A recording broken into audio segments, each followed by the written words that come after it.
Démarrons la séance. On a le plaisir d'accueillir Philippe Granger qui va nous parler de son unification contextuelle, donc tel que tu le dis, de la physique quantique et de la physique classique.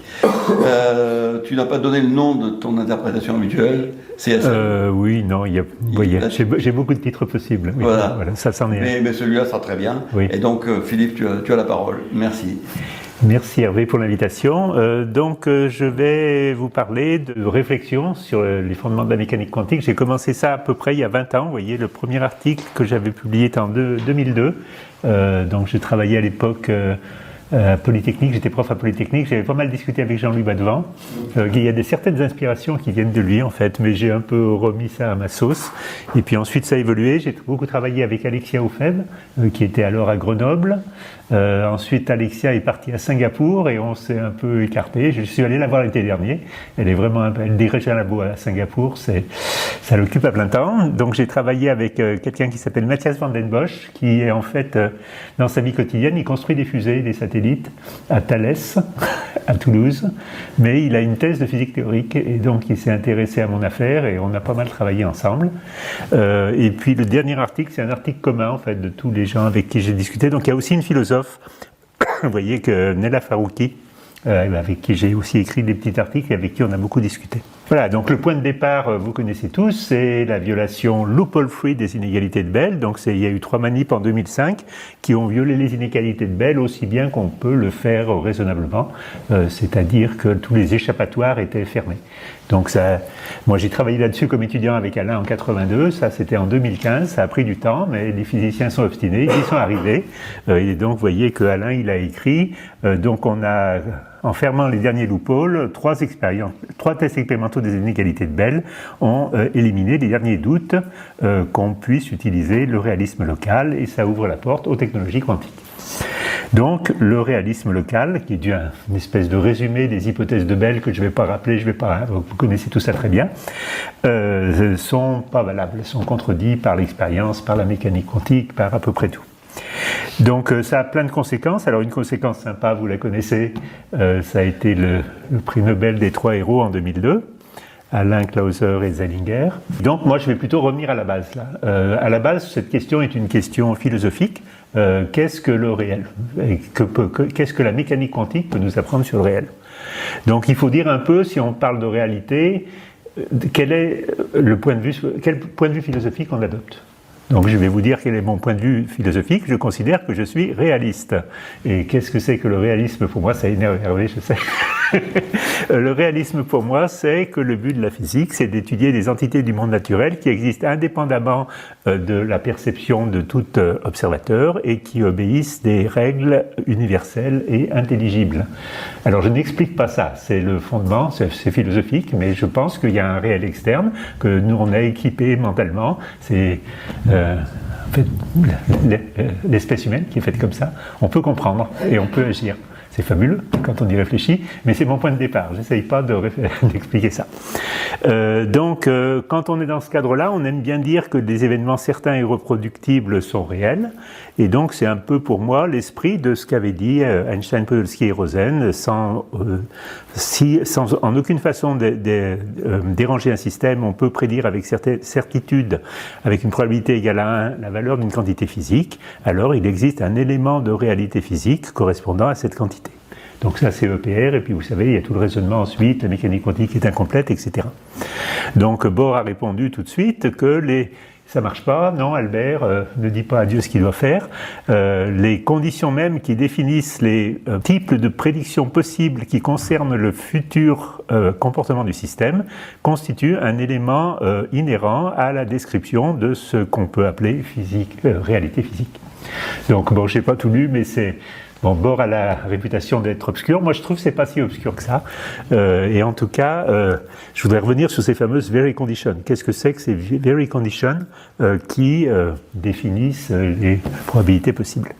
Donc, je fais ma petite bidouille que vous connaissez sans doute déjà. Je reprends EPR et je me dis qu'est-ce qu'il faut ajouter à EPR sans déranger un système, etc., pour que ça devienne vrai. Vrai, c'est-à-dire en accord avec la mécanique quantique, avec l'expérience, avec tout.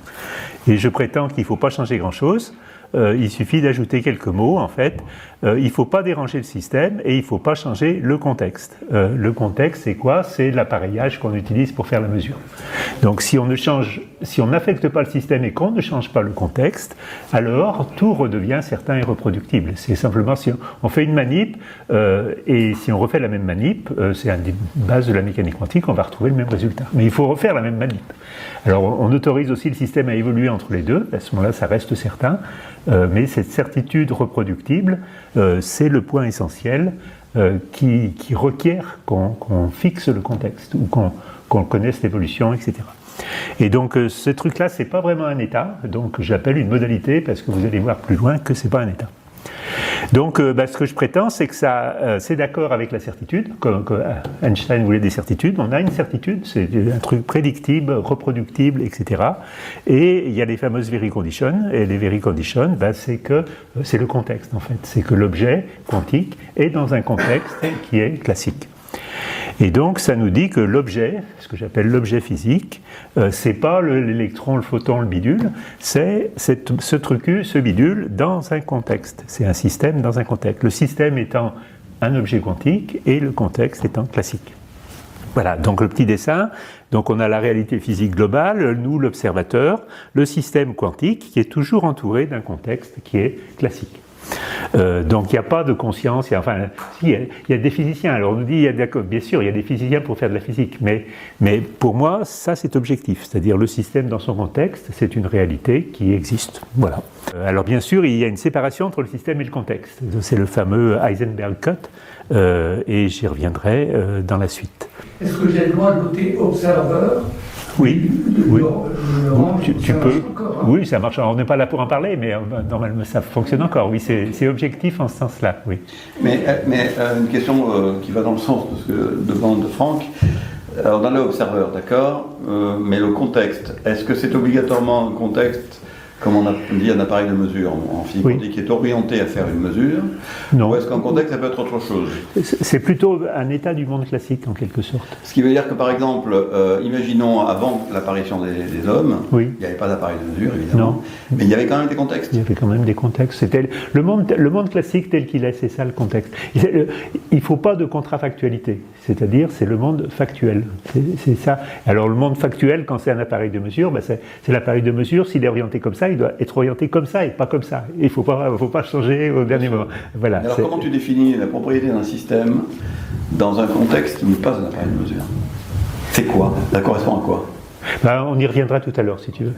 En fait, vous allez voir plus loin qu'un système, un contexte, c'est beaucoup de systèmes. À la limite, une infinité de systèmes. Mais je reviendrai là-dessus à la fin. Et donc, j'aime bien cette petite phrase de Pérez et Zurek qui dit que bien qu'elle puisse décrire n'importe quoi, la mécanique quantique ne peut pas inclure tout. Il y a toujours un truc qui échappe à la description quantique habituelle, unitaire, etc. Je vais revenir là-dessus. Et c'est le contexte. C'est-à-dire que, en gros, nous sommes classiques, mais toutes les parties de nous, si on les regarde avec un microscope, sont quantiques. Donc la description quantique n'est pas inclusive. Alors là, je me heurte frontalement avec notre ami Hervé, qui lui pense que tout est un grand psy. Vous voyez, c'est pas un grand psy, mais je vais abondamment revenir là-dessus. Le psy, c'est un truc local, en fait.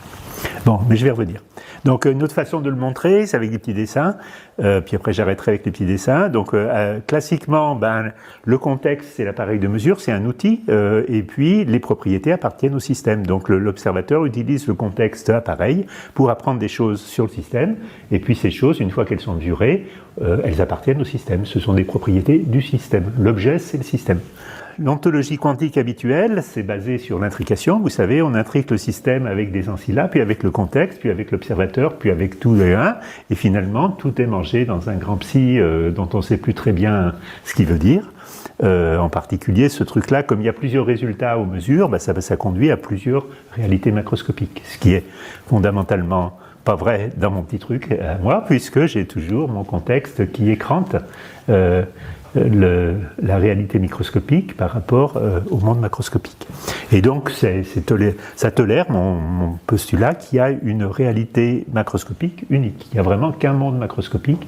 Il n'y a pas de psy universel avec des machins à la Everett, là, qui font tout. Donc ça, c'est un peu les idées de base. Alors à partir de ça, j'ai construit des postulats qui vont me permettre de reconstruire la mécanique quantique. Donc, axiome 0, il y a un univers macroscopique unique où une mesure donnée donne un résultat donné. C'est idéalisé, bien sûr, mais enfin, c'est ça que je veux. C'est postulat 0. On est d'accord ? Si vous n'êtes pas d'accord, ah oui, non, je sais qu'Hervé n'est pas d'accord, donc Hervé s'abstient poliment de parler. Oui, mais si vous avez des questions, allez-y. Non. Oui. Et juste un point. Le il y a me gêne, comme si c'était défini indépendamment de toute considération. Le il y a, Véris, tu veux dire le Véris. Il y a oui. un physique, macroscopique unique, etc. En fait, souvent on remarque que Bohr, pour poser son monde macroscopique, a eu besoin de certains critères pragmatiques qui finalement réfèrent à nous en tant qu'être connaissant. Oui. Par exemple, c'est communicable, c'est univoque.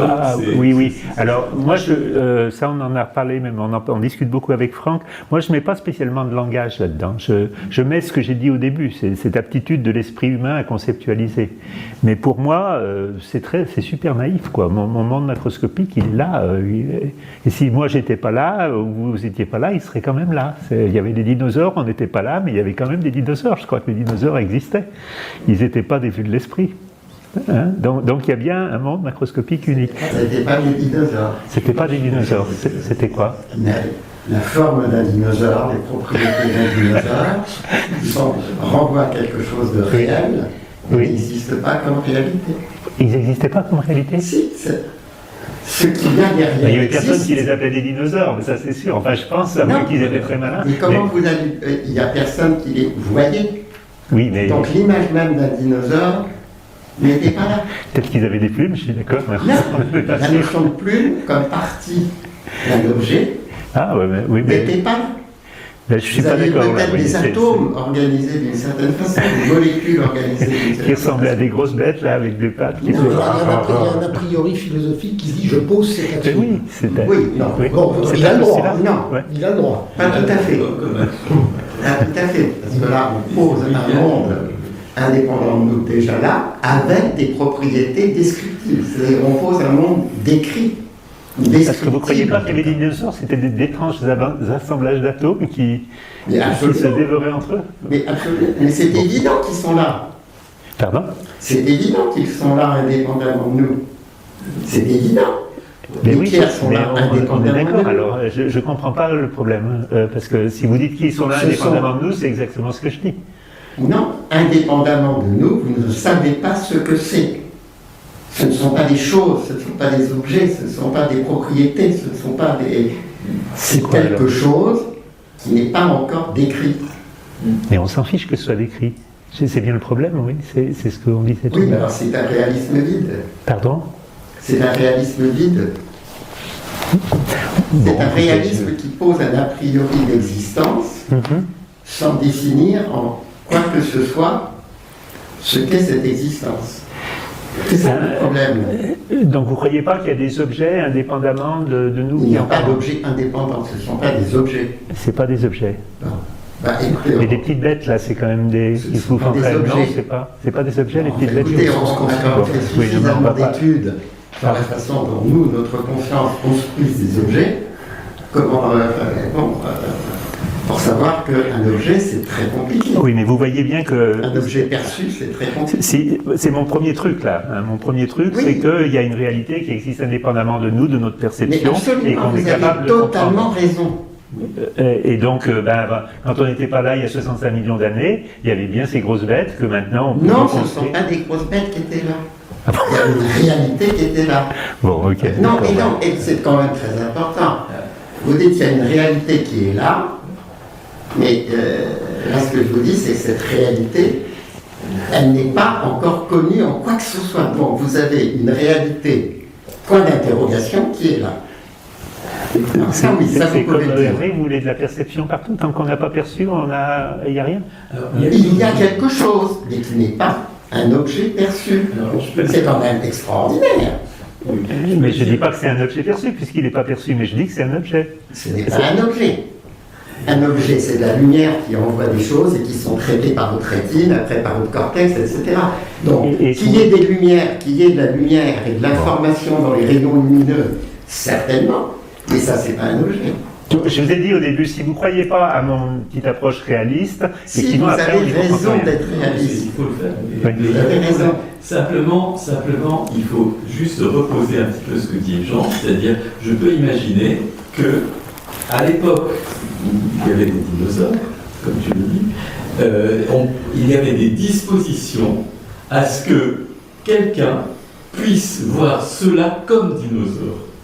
Mhm. Et du coup, ça unifie un petit peu ton schéma, c'est-à-dire qu'il y a de la nécessité de se rapporter au contexte partout, à toutes les échelles, y compris à l'échelle macro. Oui, au contexte, mais pas à la perception. Donc, Peu importe. Et ça peut être la perception de j'ai l'impression que vous me dites que quand c'est pas perçu et conceptualisé par un esprit humain, ça n'existe pas. Ce n'est pas vrai. Ça On dit Alors, que je c'est comprends pas ce que vous n'existe dites. pas. Ça existe comme potentialité de donner la ça existe, mais ça existe comment? Ok, bon, Quelque chose écoutez. qui n'est ni pensé, ni décrit, ni descriptible, ni pensable, ni rien du tout. Qu'est-ce que c'est? C'est un point d'interrogation qui est là. Vous avez raison d'être réaliste. En fait, ce transparent fait référence au précédent, hein, donc avec Einstein, Bohr, etc. Donc ça fait référence au fait que mon objet, c'est un système dans un contexte. Voilà. Et donc cet objet qui est un système dans un contexte a des propriétés que j'appelle modalités, qui sont réalistes dans le sens qu'elles peuvent être certaines et mesurées de manière répétitive sur ce système. Voilà, donc il y a un ensemble complet, c'est tout ce qu'on peut mesurer, et c'est la modalité, donc la propriété est attribuée à un système dans un contexte. Donc, vous voyez, c'est bon, alors je fais de la provoque pour énerver Franck. Donc, vous voyez, la polarisation n'appartient pas au photon, elle appartient conjointement au photon et au polariseur. Voilà. Bon, et les modalités, bon, ça j'y reviendrai. Alors ça, Elle appartient complètement au photon et au polariseur qui a polarisé le photon. qui a polarisé le photon, oui. Celui de préparation, pas celui de mesure. Oui, oui, je suis d'accord. Si, non, mais c'est vrai, c'est une précision utile. Oui, non, mais est-ce qu'on peut dire ça? Mais ça va changer après, bien sûr, quand on fera une mesure, et ça appartiendra après comme la mesure dans une mécanique quantique idéalisée, c'est aussi une préparation. Oui. Quand on aura mesuré, on aura refait une préparation et la propriété appartiendra au photon, toujours le même photon si on a été assez malin pour le garder, comme à Roche, mais dans un nouveau contexte, c'est-à-dire référé à un nouveau polariseur. Oui. Donc la polarisation que tu obtiens, que tu as mesurée, oui. C'est une préparation, appartient, dit Franck, au polariseur qui t'a servi à préparer le photon. Oui, mais bon, il est classique le polariseur, c'est pas... oui, okay.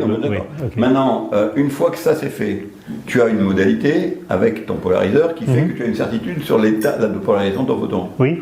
Donc, as-tu besoin à ce moment-là de dire que la polarisation que tu connais avec certitude, appartient uniquement au polariseur que tu as utilisé pour préparer ton photon, ou est-ce que tu es obligé de dire, pour être cohérent avec la suite de ce que tu vas dire, et dans le cas où tu ne connais pas à l'avance quel est le résultat, est-ce que tu n'es pas obligé de dire que la polarisation de ton photon appartient en fait au photon et au contexte qui sera ton contexte de mesure ultérieurement?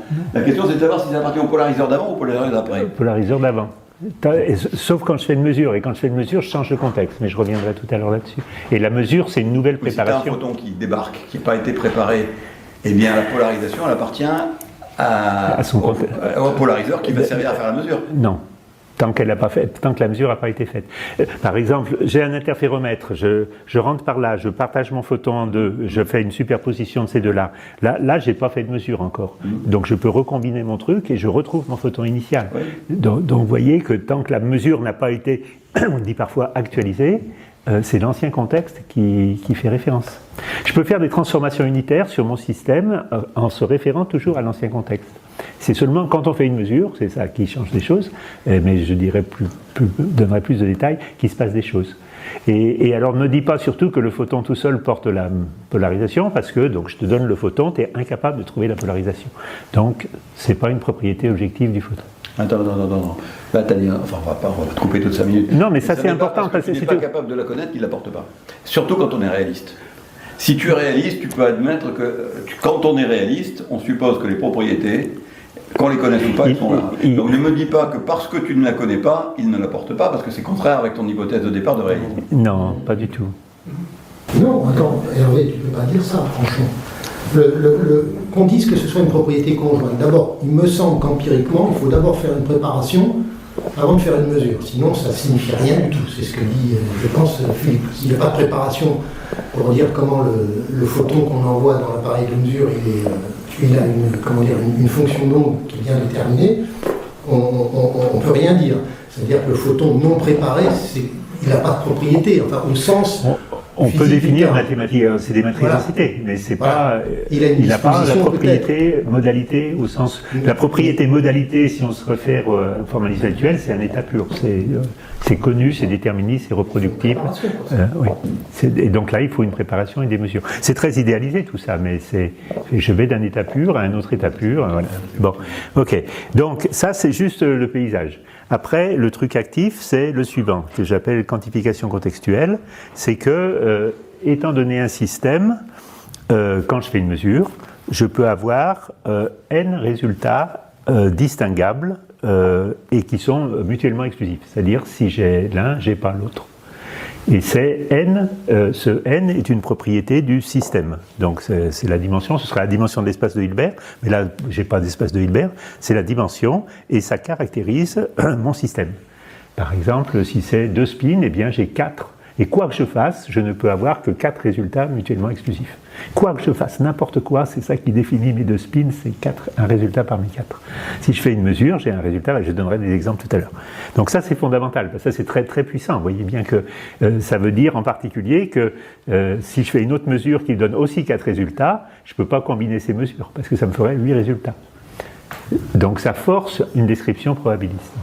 Si vous croyez à ce postulat, bien sûr. Mais ce postulat, c'est juste la quantification. C'est que les résultats sont quantifiés et le nombre de résultats mutuellement exclusifs sur un système donné est une propriété de ce système. Voilà. Après, je peux faire des mesures. Donc, si je fais des mesures, qu'est-ce qui se passe ? Eh bien, ce que je dis, c'est que je change le contexte. Et là, l'ensemble des transformations de contexte, c'est un groupe continu, essentiellement. Donc, ça veut dire, l'idée, c'est que mon polariseur, je peux le tourner comme je veux. Et si c'est un spin, je peux mettre les champs magnétiques que je veux, c'est tout classique et c'est continu et je fais ce que je veux. Donc il y a un conflit qui va être là tout le temps entre la quantification des résultats dans un contexte et la continuité des contextes. Et c'est Gleason par exemple qui repose là-dessus. Mais je reviendrai là-dessus aussi. Juste une remarque, moi j'achète toutes les 3 derniers axiomes, sans problème. Je pense simplement qu'ils doivent recouper sur l'axiome 0. Oui, mais ça ce sera le dernier transparent si j'y arrive, et là je suis mal parti pour y arriver. Voilà, d'accord. Ça reboucle, ça marche. Ouais.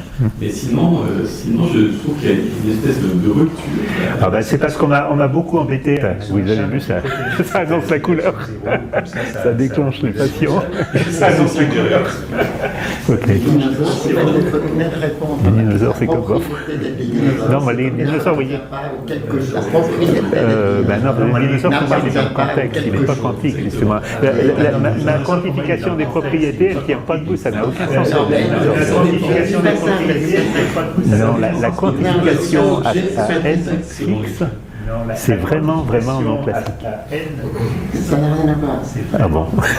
Ok, on parle. Excuse-moi, sur l'action 2, l'observation 2. Non, c'est le nombre d'états propres. Non, c'est le nombre de résultats. C'est le nombre d'états propres, c'est la dimension de l'espace de Hilbert. Mais je vais donner des exemples. Voilà. C'est le nombre d'états propres de chaque observable. C'est le nombre d'états propres de chaque observable. Voilà. Bon, donc je fais des petites manips de Bell. Donc vous connaissez deux spins, je vais faire avec des spins. Donc sur un spin, je peux mesurer A ou A', sur l'autre spin, je peux mesurer B ou B'. Donc j'ai un seul spin, n égale 4. 4 étapes. Dans tous les cas, je n'ai que 4 écarts. Et puis, je peux faire des mesures A, A' d'un côté, B, B' de l'autre. Mais en fait, j'ai postulé que c'était continu. Vous allez voir. Mais A et A', ils tournent comme ils veulent. Mais j'ai toujours 4 états. Voilà. Et donc, ça veut dire que j'ai 4 objets. Et donc, si j'ai 4 objets, j'ai des probabilités afférentes à ces 4 objets. Je ne peux pas violer les inégalités de Bell, je ne peux même pas les écrire. Donc voilà, ça roule. Maintenant, qu'est-ce que font les inégalités de Bell? Ce qu'elles disent, c'est qu'on mesure sur la paire de photons. Et si on mesure sur la paire de photons, rien ne m'empêche d'attribuer une probabilité au résultat A+, A'+, le carré en haut à gauche. Donc ça, je devrais avoir une probabilité, puisque c'est une propriété du photon, de la paire de photons. Alors pour moi, c'est pas ça, mais c'est ce que supposent les inégalités de Bell, c'est qu'on attribue les propriétés à la paire de photons, hors contexte. À gauche, il y a le contexte, à droite, il n'y a plus de contexte. Ça, quoi qu'on fasse, on tombe sur les inégalités de Bell, et ça contredit l'expérience. Donc bon, c'est une façon comme une autre de démontrer les inégalités de Bell. Je crois que j'avais même fait ça dans ma thèse de 3e cycle. Il y a plein de gens qui ont fait des trucs comme ça. Tu attribues des propriétés contrafactuelles, on dit, en mettant une probabilité à l'événement A+, A'+, sachant que cet événement n'est pas réalisable. On ne peut pas mesurer à la fois cette polarisation-ci et cette polarisation-là. Mais si c'était le photon qui portait, on pourrait la définir. C'est ce qu'on disait tout à l'heure. Voilà, alors maintenant, il y a plein de contextes. Il n'y en a pas que 4. Il y en a plein. Donc je reprends mes 2 spins. Vous savez que sur mes 2 spins, je peux mesurer par exemple SZ1 et SZ2. Au lieu de mesurer avec un angle, je mesure simplement ZZ. Et donc j'ai les résultats habituels, plus, moins. Mais je peux aussi mesurer le spin total. Au première année de mécanique quantique, on couple les 2 spins, on a les résultats S égale 1, S égale 0, M égale 0 plus ou moins 1, et ça fait à nouveau 4 états. Donc c'est bien mon théorème. Quoi que je fasse, c'est toujours 4. Et je peux aussi mesurer ce qu'on appelle les états de Bell. Donc les états de Bell, s'ils sont marqués en bas à droite, c'est des états intriqués. Donc en haut, rien n'est intriqué. Au milieu, il y en a 2 qui sont intriqués, 2 qui ne sont pas intriqués. Et puis en bas, ils sont tous intriqués. Why not? Donc, voilà. Alors pourquoi je vous dis ça? Parce qu'il y a un tour de passe-passe, là. Vous voyez que ces contextes sont, comme on dit, incompatibles. C'est des choses qu'on ne peut pas mesurer ensemble. Néanmoins, il y a un truc magique qui est que si, par exemple, on prend le premier contexte, on trouve plus, et puis on passe au deuxième contexte. Ça ne commute pas, c'est incompatible. Néanmoins, si on est sûr de ça, on est sûr de ça. Donc vous voyez, j'ai changé de contexte, c'est comme ça là, mais ça et ça c'est matché. Donc si je suis sûr de ça, je suis sûr de ça. Parce que plus c'est un 1, on sait tout ça, premier cours de mécanique quantique, première année, pas la première séance, la 3e séance de mécanique quantique, quand on couple les moments cinétiques. Pareil, ça c'est ça, ça c'est ça, et ça c'est ça. Donc ces états quantiques ont une propriété très particulière qui est que la certitude peut se transférer entre les contextes sur un état particulier. Moi j'ai donné un nom à ce truc-là, je l'ai appelé extravalence, c'est une relation d'équivalence, c'est la certitude mutuelle. Un état est mutuellement certain avec lui-même, mais il est aussi certain avec un autre qui est dans un autre contexte, c'est ça qui est étonnant, parce que les contextes en fait ne sont pas compatibles. Donc cette corrélation certitude mutuelle, je l'appelle extravalence. Alors elle a d'autres noms. Dans le contexte de la démonstration du théorème de Gleason, ils appellent ça intertwining.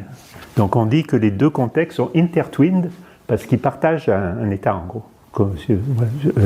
Donc cette situation-là, ça fait que les contextes ne sont pas indépendants. Vous voyez, là je donne des exemples pour être bien concret. Comme un truc aussi très important qui est majeur pour Gleason, c'est que si ces états sont mutuellement certains, eh bien, on peut dire que la probabilité... Après, ils pourraient ne pas être certains. Mais comme ils sont mutuellement certains, la probabilité appartient à la classe d'extravalence. Évidemment, vous allez me dire que c'est le même psi. Alors, si on prend la mécanique quantique textbook, c'est évident, puisque c'est le même psi. Plus, c'est 1,1. Mais c'est quand même pas évident que ce soit le même psi. Donc, c'est en fait, pour moi, 2 modalités mutuellement certaines dans des contextes différents.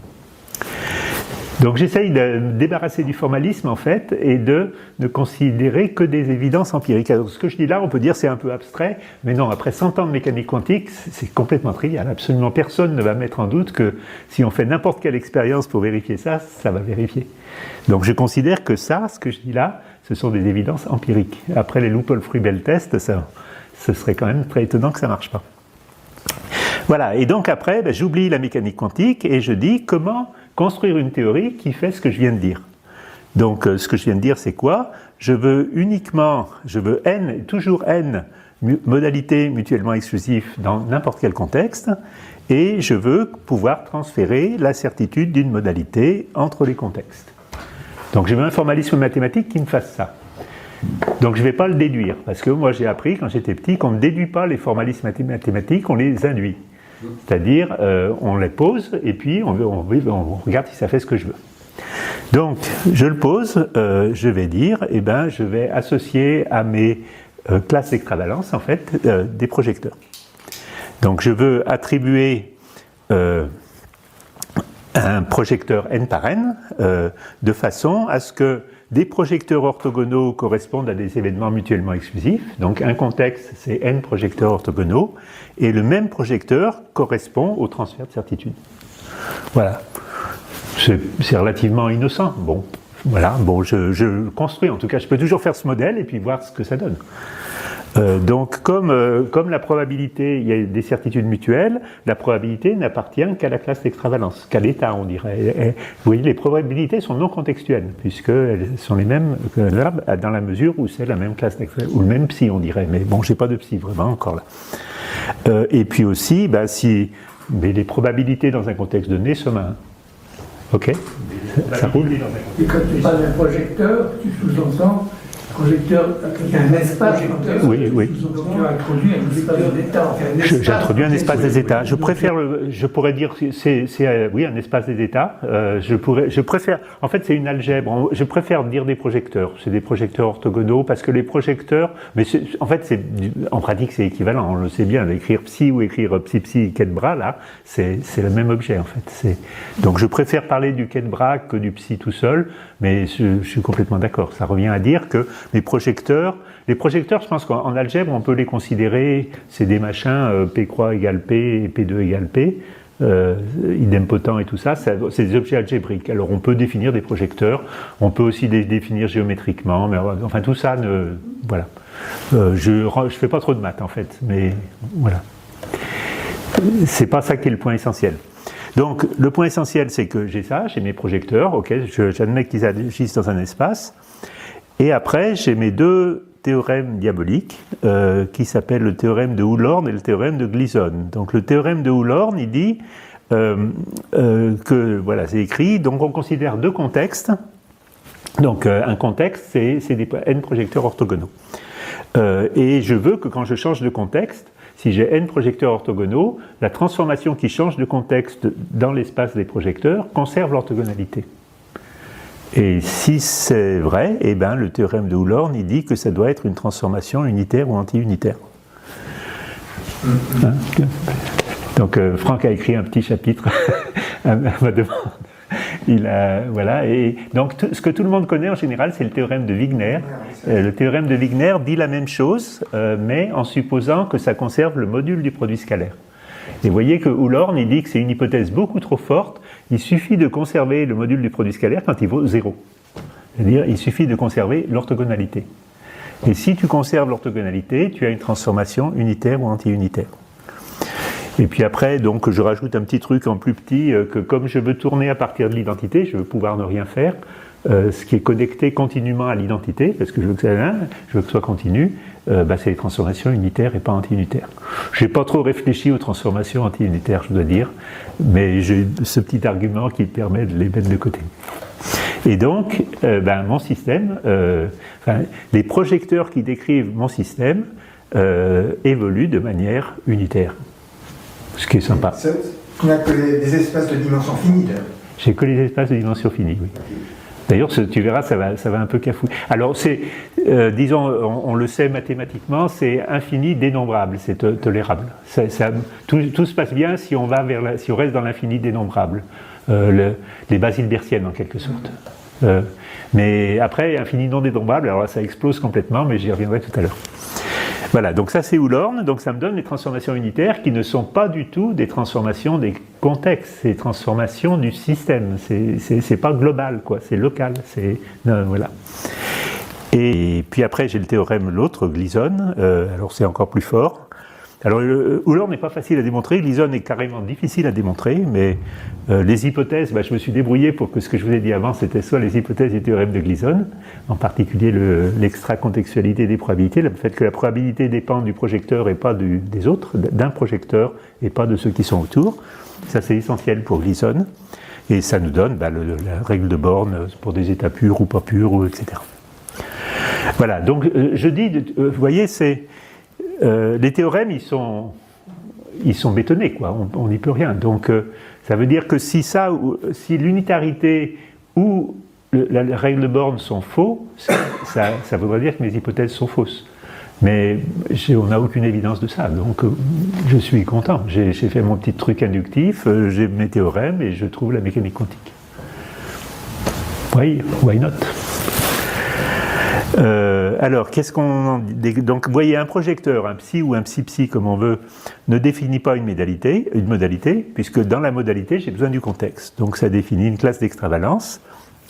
Et donc, je dis aussi que ma modalité, si on se ramène vraiment au formalisme habituel maintenant, c'est un vecteur ou un projecteur, comme on préfère, mais surtout, c'est un projecteur immergé dans une base qui définit le contexte. Et pour définir la modalité, il faut les deux. Donc ça, c'est un peu inhabituel. En mécanique quantique, on dit l'état psi. On peut dire l'état psi si on veut, mais on ne dira pas la modalité psi. La modalité, c'est psi plus une observable dont psi est état propre. Et donc, il y a besoin des deux. Et alors ça change tout. En particulier, j'en conclus que psi est incomplet, comme Einstein. Mais pour compléter psi, il ne faut pas des variables cachées ou quoi que ce soit. Il faut juste préciser à quel contexte appartient psi. C'est-à-dire, s'il y a un vecteur, il faut préciser les n-1 autres vecteurs orthogonaux. Ça définit une base orthogonale, ça définit un contexte, etc. Et à partir de ça, donc je dis que psi est prédictivement incomplet, puis on peut faire un petit raisonnement, et ça, à nouveau, ça dit que on peut plus démontrer, si on est dans ce cadre-là, on ne peut plus démontrer le théorème de Bell, ce qui n'est pas surprenant, vu que c'est un des trucs dont je suis parti. C'est très contextuel, en fait. Donc il n'y a pas de théorème de Bell, ça explique une violation. Alors, est-ce que ce truc-là est non local? Est-ce que mettre des contextes est local ou pas local? Alors là, j'ai des milliers de emails avec Franck. Donc Franck reste, et Alain aussi, Alain Aspect, persiste à dire que c'est une forme de non-localité. Bon, moi je peux bien. Donc, effectivement, s'il faut l'environnement pour définir l'état de l'objet, et l'environnement peut être loin d'ailleurs, c'est une forme de non-localité. Par contre, je montre facilement que cette non-localité ne contredit pas la relativité restreinte, toutes les interactions restent locales, etc. Mais il y a une non-localité quantique que moi j'appelle incomplétude prédictive. Bon. Mais on est d'accord sur le fond, Franck. Ils disent la même chose, j'ai l'impression qu'ils utilisent des mots différents, mais on dit la même chose. Oui. Est-ce que ce que tu dis, moi ça fait longtemps que je t'écoute, oui. L'impression que j'ai, peut-être ce que dit Franck aussi d'ailleurs, en disant on dit la même chose, ce que tu dis, bien sûr, on est d'accord, mais qu'est-ce que ça veut dire de plus que ce qu'on dit habituellement? Ah oui. À savoir que quand tu as un état, si tu veux savoir en termes de propriété, ce que j'appelle l'incomplétude, on ne peut pas savoir l'état tout seul, mais il faut préciser quel observable tu vas mesurer, donc tu es obligé de lui associer un sigma d a k psi k psi k. Oui. Mais ça, c'est un truc totalement standard en mécanique quantique. Oui. Et tout le monde est d'accord là-dessus. Bon, donc, bien sûr, ce que je ne vois pas, c'est. Et ça, il n'y a aucune contestation. Je ne vois pas ce que tu dis de plus que ce truc-là qui est. Eh bien, disons que jusque-là, je n'ai rien dit de plus. Ah, ok. Ce que j'ai fait, c'est que j'ai changé le paysage. Et je pense que c'est bouleversé le paysage. Mais ça va apparaître après. D'accord. Bon, donc tu es d'accord que ce que tu as dit là, c'est exprimer ce qu'on dit. J'ai tous les chers collègues qui me disent c'est du bord. Oui, bon, je veux bien. C'est du bord. Voilà, c'est du bord. Oui. Donc ça compte pour du bord. Moi, je veux dire, je l'ai entendu 1000 fois, c'est pas la peine d'assister. Hein? Tu l'avais pas entendu celle-là? Alors. L'action de zéro ne rentre pas en ligne de compte dans tous ces raisonnements. Non, et puis, par exemple, il y a beaucoup de différences avec Bohr. Par exemple, je n'ai jamais parlé de complémentarité ou de trucs comme ça. Je suis dans un cadre différent. Mais c'est pas grave, je ne vais pas me battre là-dessus. Le point important, c'est ce qui est en bas. Parce que ça, c'est une question, c'est le diabolique Gisin, mais enfin, il n'y a pas que lui qui a pensé. C'est que, comme j'ai des contextes et des systèmes, il y a une séparation entre les deux. Et la séparation entre les deux, c'est l'infâme coupure de Heisenberg-Cut. Et ça, pour l'instant, je n'ai pas répondu. Donc, dans la suite de mon exposé, je vais tordre le cou du Heisenberg-Cut. Hein? Et ça, ce sera plus nouveau, disons, encore que pas complètement nouveau. Je veux dire, depuis 100 ans, les plus grands génies, comme dit Franck, ont réfléchi à ça. Donc, je veux dire, l'herbe, elle est bien coupée. Ce que je fais, c'est plutôt faire du ménage. Essayer de remettre de l'ordre dans tout ce bazar et d'avoir des trucs relativement simples et compréhensibles. Voilà. C'est mon point de vue modeste.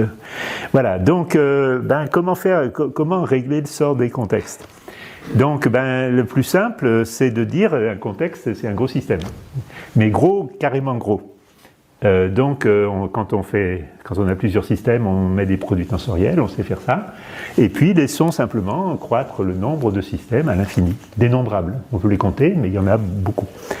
Donc, on fait un produit tensoriel infini. Et on dit, voilà, on a un gros psi. Non. Johnny von Neumann a dit en 1939 que non, absolument pas. Donc, qu'est-ce qu'il a dit, Johnny ? C'est qu'on pourrait penser qu'on a un espace de Hilbert infiniment grand avec un psi infiniment gros. C'est complètement faux.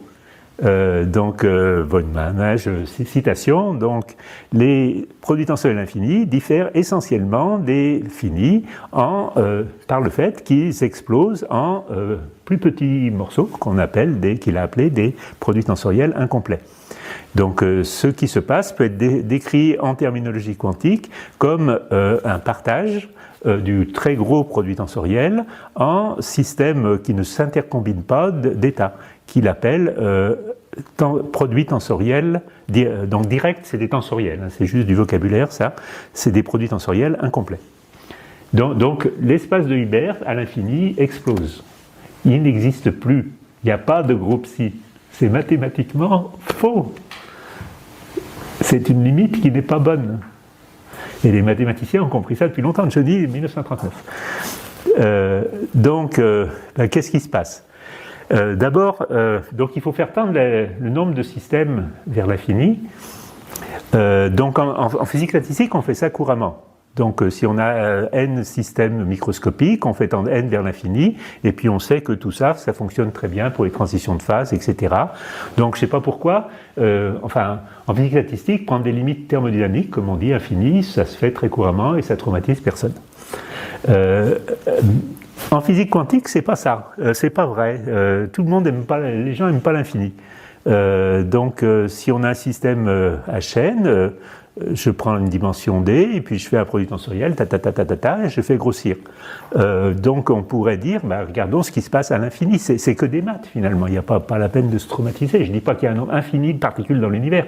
Je dis que j'essaye de décrire le grand nombre de particules en faisant tendre mes objets mathématiques vers l'infini. Alors pourquoi il peut passer des trucs bizarres ? Donc c'est mon petit machin, comme vous avez entendu 1000 fois aussi. Oui. Le deuxième infini, quantum physique, il est quand même plus méchant que le deuxième infini. En France, il est non dénombrable quand même. Oui, alors c'est ce que je vais dire maintenant. En termes de particules, si, c'est le même infini. C'est pas le même infini. Ce qui n'est pas dénombrable, c'est la dimension. C'est ce que je vais dire maintenant. Donc si on prend juste des spins ennemis, on prend n spins ennemis, vous savez, la dimension de l'espace de Hilbert, c'est 2 puissance n. Donc maintenant, je fais tendre n est un entier. Est-ce que 2 puissance n est un entier ? On peut dire, oui, tant que n est entier, 2 puissance n est un entier, c'est un peu con même. Par contre, si n devient l'infini, dénombrable, Aleph 0, 2 puissance Aleph 0, c'est Aleph 1. C'est Cantor, fin du 19e siècle. On ne peut pas faire de bijection entre le 2 puissance Aleph 0 et les entiers.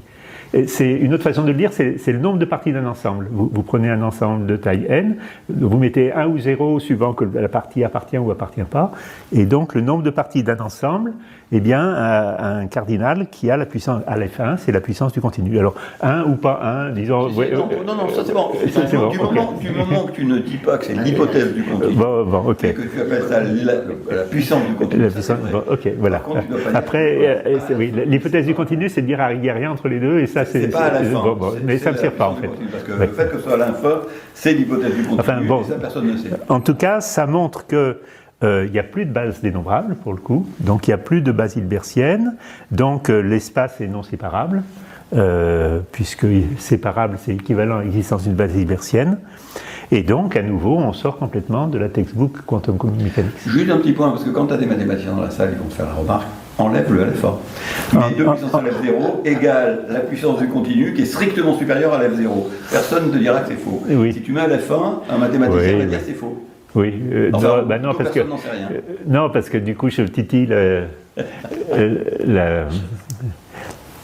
enfin bon, bref, vous m'avez compris.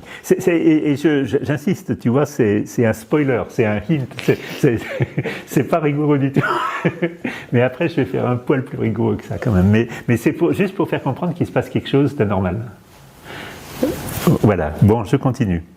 Alors, qu'est-ce qui se passe? Donc, von Neumann, dans son papier en 1939, il en fait plus que ça quand même. Donc, il part d'un produit tensoriel infini, des H-alpha, des petits espaces de Hilbert, et il montre qu'en fait, ce produit tensoriel infini, qui est un produit tensoriel, se redécompose en somme directe infinie d'espaces qui sont cette fois-ci tous séparables. C'est une somme directe infinie continue d'espaces séparables. Et ils appellent ça des secteurs. Donc, ces secteurs sont définis par le fait qu'ils ne diffèrent que par le changement d'un nombre fini d'états. Donc vous avez votre j'ai le petit dessin. Voilà, vous mettez un paquet infini d'espaces, dans chaque espace un état, et ce que dit von Neumann, c'est que le produit tensoriel infini se transforme en somme directe infinie de secteurs. Et qu'est-ce qui définit... Alors, c'est assez compliqué mathématiquement, mais intuitivement c'est simple. Un secteur reste un secteur tant qu'on ne change qu'un nombre fini d'états. Et si on change un nombre infini d'états, on change de secteur. Donc, vous voyez, les petits paquets rouges, là, les gris qui deviennent rouges, c'est toujours le même secteur. Si par contre j'en change 1 sur 2, et que c'est infini, là je change un nombre infini d'états, donc je change de secteur. Ces secteurs sont des classes d'équivalence, et voilà, donc ça définit, en fait ça redécoupe l'espace de Hilbert monstrueux, parce que c'est vraiment un gros monstre, le produit tensoriel infini, non séparable, ça lui redonne quelque chose de sympa, parce que tu vois, une somme infinie continue, ça fait beaucoup penser à mes contextes en fait. Si je dis que chacun de ces trucs c'est un contexte, ça se rapproche de ce que j'ai envie de voir. Voilà, bon, donc ça c'est un peu l'intuition. Alors après, vous voyez, ça fait, si on met une matrice densité, ça fait des trucs comme ça, où les opérateurs, ils sont organisés par blocs. Donc ça montre que les superpositions entre des blocs différents ne sont pas possibles, qu'on ne peut pas construire non plus des opérateurs qui couplent les blocs entre eux si on part du bas. C'est-à-dire, si on part des opérateurs élémentaires dans tous les espaces de Hilbert, on ne va pas pouvoir construire des opérateurs qui changent de bloc. Après, il peut y avoir des super opérateurs qui viennent du haut, c'est un peu plus compliqué, mais enfin voilà. Et donc, dans la limite n infinie, les blocs ont un infini, les blocs ont une dimension infinie dénombrable, ils sont en nombre infini non dénombrable et continu. Tu vois, c'est en tourne en polariseur, je suis content. Et puis, ils ne sont pas de corrélation quantique, donc il n'y a pas les fameux QS, MDS que Franck n'aime pas. Ils sont partis. Voilà, dans cette limite-là. Donc les secteurs représentent bien le continuum d'état classique du système macroscopique, ce qui était ce que je voulais voir. Bon, je ne dis pas que c'est des maths tout ça, hein, voilà. Mais en tout cas, bon, donc l'explosion de l'espace de Hilbert cause une décohérence propre, cette décohérence. Il n'y a pas besoin d'ignorer, mais vous allez dire quand c'est infini, on ignore toujours quelque chose. Je n'ai pas besoin de prendre de traces partielles, ça sectorise tout seul, mais ça sectorise à la limite infinie. tu ne dis pas vraiment comment ça sectorise. Tu expliques qu'on Oui. va venir par atteindre un état où ce sera forcément sectorisé. Oui, Et on a du mal. oui, mais tu vas voir la suite. Il y a une suite encore. Parce que, à force qu'on me pose cette question, vous voyez, je gratte, vous allez voir l'étape suivante. Bon, alors après, ça, donc on dit quand c'est macroscopique, c'est classique. Alors on peut dire, ben non, et les becs prix Nobel de dévorer, là, faut faire quelque chose. C'est macroscopique et quantique, etc. Alors là, en discutant avec Roger et Franck, on s'est quand même à peu près convaincu que ces systèmes macroscopiques quantiques ne sont pas si macroscopiques que ça, dans le sens où ce qui est quantique, c'est un degré de liberté très bien isolé. C'est en fait un mode collectif. Tu as dit quantique, tu voulais dire classique. Oui, pardon, j'ai peut-être fait un lapsus. Oui, j'ai dit à l'envers. Donc, par exemple, moi, ce que j'aime bien, c'est les miroirs vibrants. Les miroirs, c'est des trucs très gros. Maintenant, on arrive à mettre des miroirs dans des états quantiques, des états de Fock, des états comprimés. Mais qu'est-ce qu'on met? C'est le mouvement du centre de masse. Et le mouvement du centre de masse, si on veut que ça marche, on a intérêt à ce qu'il soit vachement bien découplé de tout le reste. Et donc, si on arrive à très très bien découpler un degré de liberté collectif, ce degré de liberté, donc, en fait, c'est un peu de degré de liberté, hein, ou quelques-uns, ça n'implique absolument pas l'ensemble du miroir, par exemple. Alors, pour les becs, j'avais entendu dire qu'il y avait des trucs comme ça, parce que Gross-Pitayevsky, c'est une fonction d'onde effective, quoi. Et ça grouille quand même pas mal dessous. Mais j'ai jamais bien compris cette affaire. Non, mais quand tu as un bec avec 1 million d'atomes, par exemple, tu as plein de degrés de liberté que tu vois plus finalement. Mais ça, bon, j'ai pas. C'est un peu comme les supras. À la limite, je veux bien en reparler. C'est un truc que j'aimerais bien éclaircir. Tu es d'accord que dans un bec. J'ai pas compris, mais on peut en parler après. On en parlera après, oui. Voilà, bon, donc je m'en tire quand on parle de système quantique macroscopique en disant que ce qui est quantique, ce sont des degrés de liberté collectifs bien isolés. Voilà, alors après, bon, ça c'est des petites remarques. Donc, si on utilise cette algèbre globale sectorisée, ça donne une description complète qui correspond à mes modalités. Psi, c'est une classe d'équivalence. L'algèbre est universelle, mais il n'y a pas de psi universel. Alors, il ne faut pas me faire dire que je ne dis pas que la mécanique quantique est universelle. Je dis que la mécanique quantique qu'on utilise, qu'on appelle type 1, je vais revenir là-dessus dans la suite, est beaucoup trop étriquée. La vraie mécanique quantique, il faut prendre le formalisme algébrique, Murray-von Neumann et tout ça, et c'est beaucoup plus vaste. Et à ce moment-là, il n'y a aucune raison qu'il y ait un psi universel, puisque même Neumann disait que ça n'existait pas. Donc l'algèbre est universelle, mais il n'y a pas de fonction de psi universelle. Sur cette base, l'évolution est une caractéristique d'un système proprement isolé. Et il n'y a pas d'unitarité universelle. Alors, est-ce que ça veut dire comme conséquence qu'un objet macroscopique, en supposant qu'il corresponde à la limite infinie, ne peut pas avoir de fonction d'onde? Oui. C'est ça? Tu vas voir, c'est même pire que ça dans la suite. Il a certainement pas de fonction d'onde, mais alors qu'est-ce qu'il a? On peut dire, est-ce que c'est une matrice densité? Il y a des ruses, et c'est dans lesquelles je patauge actuellement, mais c'est bon, c'est transparent. Donc je continue. Voilà, bon, il n'y a pas besoin. Bon, le contexte, donc c'est un objet macroscopique, et quand je veux mon polariseur, j'ai juste besoin de l'orientation, je n'ai pas besoin de tous les atomes. Mais il y a des techniques algébriques qui permettent de faire ça, c'est-à-dire on utilise ce qu'on appelle le centre de l'algèbre, qui est essentiellement un opérateur. Il y a différents, donc il y a ces blocs. Dans chaque bloc, on peut définir un opérateur qui commute avec tous les autres. Donc c'est une quantité classique. Donc en fait, on peut mettre une étiquette classique sur les secteurs. Et il y a d'ailleurs une façon canonique de faire ça, c'est Koopman, le formalisme de Koopman, qui ressemble beaucoup à la mécanique quantique en version classique, et qui est une façon assez commode en fait de mettre des étiquettes sur les secteurs sans aller chercher tous les détails du secteur, parce que ça c'est pas possible justement. Bon, voilà, ça c'est une petite remarque. Alors, est-ce que je suis le premier à dire ça? Ben non. Les Russes ont tout dit avant nous, ben ça, on le sait. Non, mais dans les années 70, il y a eu beaucoup de travaux par des nommés Epp. Donc, il y avait un modèle de Epp, de la mesure, Araki, Emsch, Bubb.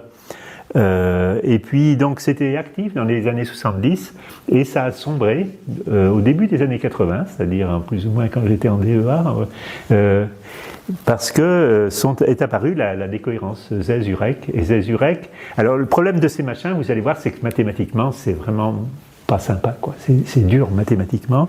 Donc Z et Urec sont arrivés avec leur trace partielle, je regarde plus quand c'est trop loin, et là, paf, c'était sympa. Et puis par ailleurs, les algébristes, parce qu'il y a beaucoup d'applications de ces techniques en QFT, Quantum Field Theory, ils n'arrivaient pas à faire des calculs, ils se noyaient dans les mathématiques. Et c'est à ce moment-là qu'est apparu le groupe de renormalisation et tout ça. Et là, ils ont réussi à calculer Feynman, les diagrammes, ils ont trouvé le modèle standard. Et qu'est-ce qu'ils veulent les physiciens, finalement, je me suis convaincu, c'est pouvoir faire des calculs. Et que veulent les matheux? Absolument pas faire des calculs. C'est insultant de dire à un matheux qu'il veut faire un calcul. Un matheux veut démontrer des théorèmes. Et démontrer des théorèmes, ce n'est surtout pas faire des calculs. Et donc, ils n'étaient pas sur la même longueur d'onde. Voilà. Donc, pourquoi regarder tout ça à nouveau? Ben, c'est là, donc, je réponds un petit peu à la question de tout à l'heure. Je trouve que c'est sympa parce que ça boucle. Donc si je pars de ma quantification contextuelle, les postulats du début, j'utilise Houland-Gleason et je trouve le formalisme textbook avec donc les transformations unitaires, enfin tout ce qu'on fait d'habitude. Après, je mets mes produits tensoriels infinis, dont je trouve que macroscopique c'est classique, à condition de prendre cette limite infinie. Donc les contextes sont classiques et ça reboucle. Donc finalement, tout ça est assez cohérent. Et d'ailleurs, on peut dire aussi que ça, généralement, cette flèche-là, on l'appelle dualiste, parce qu'il y a le Heisenberg cut. La quantification contextuelle, je dis, il y a un système et un contexte. Donc ça marche, mais avec le Heisenberg cut. Et puis ça, c'est plus réductionniste, c'est une forme d'émergence. Mais c'est une émergence à l'infini, donc c'est un peu... néanmoins, ça fait... Alors, on était à l'effort avec Mathias, on avait dit que finalement, on unifie le dualisme et le réductionnisme. Bon, là, je pense qu'on est prêt à se faire lapider par des philosophes, qu'un implique l'autre. Donc, si l'un implique l'autre, même ma foi, ça veut dire qu'ils sont équivalents et pas antagonistes. Bon, je ne sais pas ce que vous en pensez, mais je pense que n'importe... moi, j'aime bien cette idée. En tout cas, c'est très intuitif, mais ça montre que il y a un peu une cohérence dans l'ensemble. Alors évidemment, il y a un prix, c'est ces fameux infinis. Donc est-ce qu'on peut utiliser des infinis dans une théorie physique?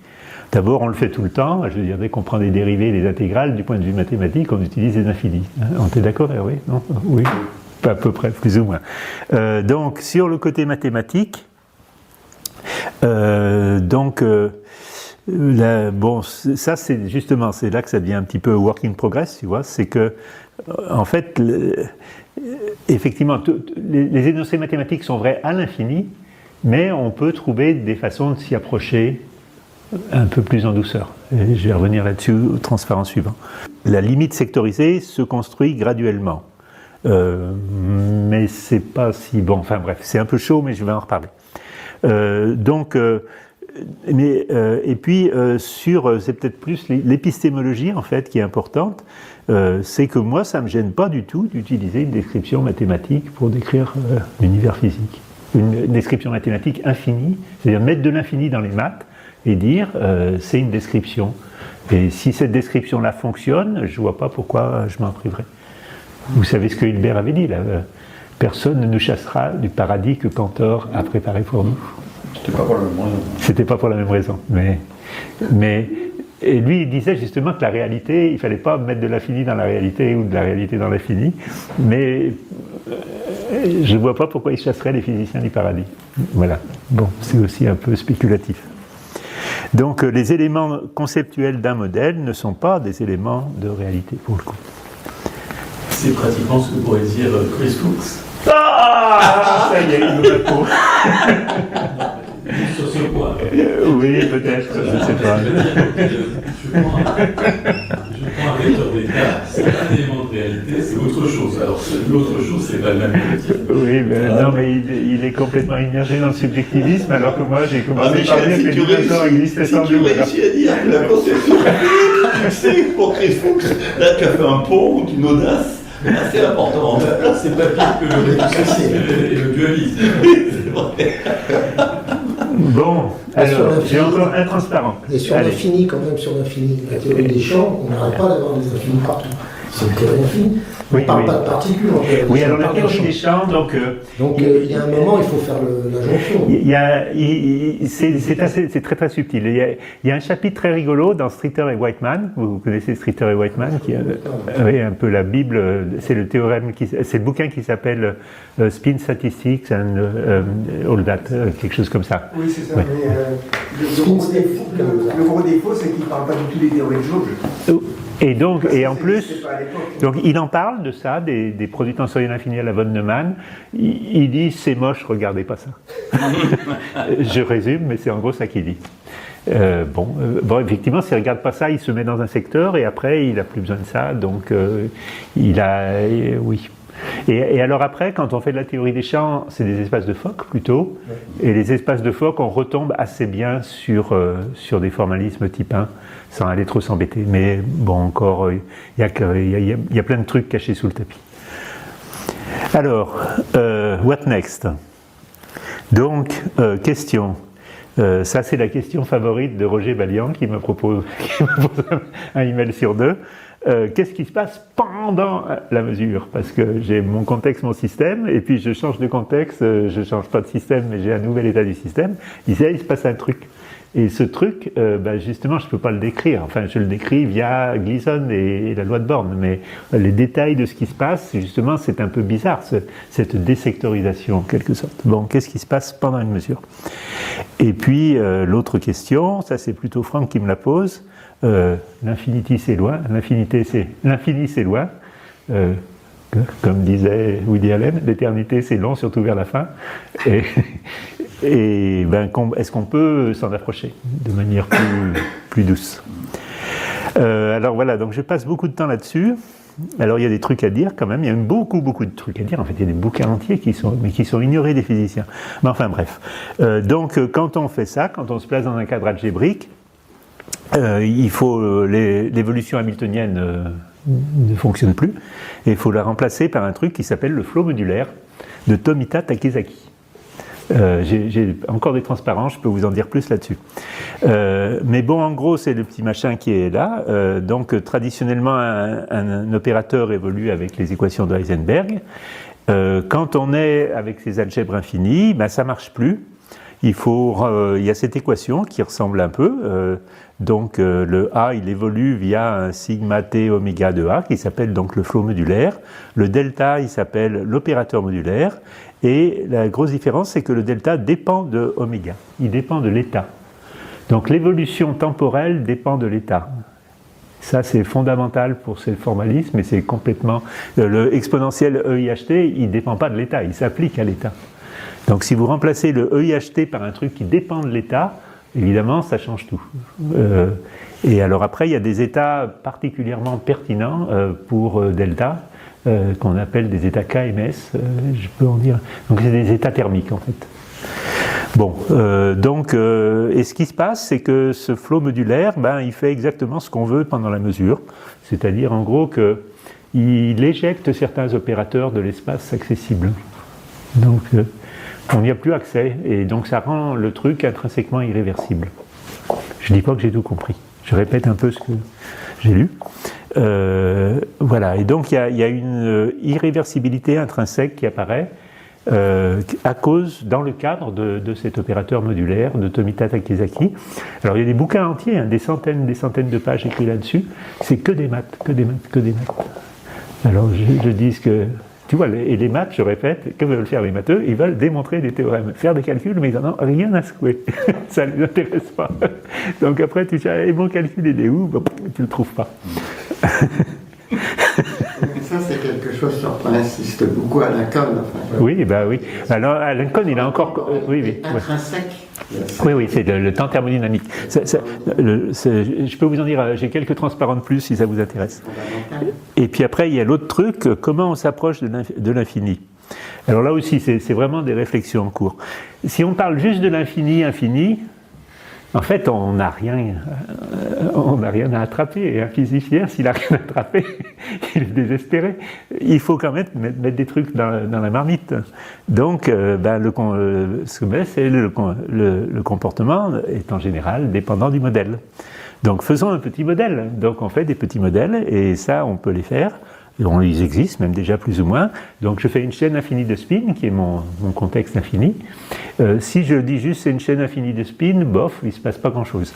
Mais je vais les coupler par ici, total, qu'un J, S, Z, Z1, voilà. Et puis je suppose aussi qu'ils sont thermiques, qu'ils sont à une température T. Donc en gros, chacun de mes petits spins est dans un état thermique Gibbs, quoi. Voilà. Et alors donc l'état de la chaîne de spin dans ce cas-là infini s'appelle un état KMS. Je peux en dire plus aussi. Et donc maintenant j'ai des trucs parce que j'ai le J du couplage spin-spin et j'ai le T de la température. Et ça me définit, c'est un truc super connu dans les modèles de spin. Ça définit une longueur de corrélation qui est en 1 sur log de cotangente hyperbolique de J sur KT. Donc ça c'est un nombre, et on peut faire des calculs, c'est encore un peu bancal, qui disent que si on a une chaîne de longueur n, diffère de la limite infinie, Tomita, Takezaki, etc., par des termes qui sont en exponentielle de moins n sur nc. Autrement dit, quand n, la longueur de la chaîne, est très grande devant le nc, la longueur de corrélation thermico-interactive, là, la différence est toute petite. Et je pense en fait que la différence entre l'infini et le pas infini, entre la chaîne n grand et la limite infinie, la différence est exponentiellement petite. La norme des opérateurs, blabla. Mais je crois que c'est probablement pas la seule situation. Ce qui compte, c'est que si on veut trouver une façon d'approcher l'infini, il faut préciser de quoi on parle. Là, vous voyez, je mets un modèle, je mets des spins couplés avec une température, et là, on sait faire, Tomita Takezaki, il sait faire les calculs. Mais il ne sait pas faire les calculs dans le vide. Il sait faire les calculs si on lui donne un système avec une interaction, une température. Alors, il adore. Tomita Takezaki, en fait, c'est thermique. Salut les copains. Donc, summary, si on veut appliquer des raisonnements thermodynamiques à un état loin de l'équilibre, il faut une flèche du temps par rapport à laquelle cet état semble thermique. Et oui, the only arrow of time, oui, la seule façon de faire ça, c'est le fameux flot modulaire. Donc le flot modulaire est inévitable en quelque sorte.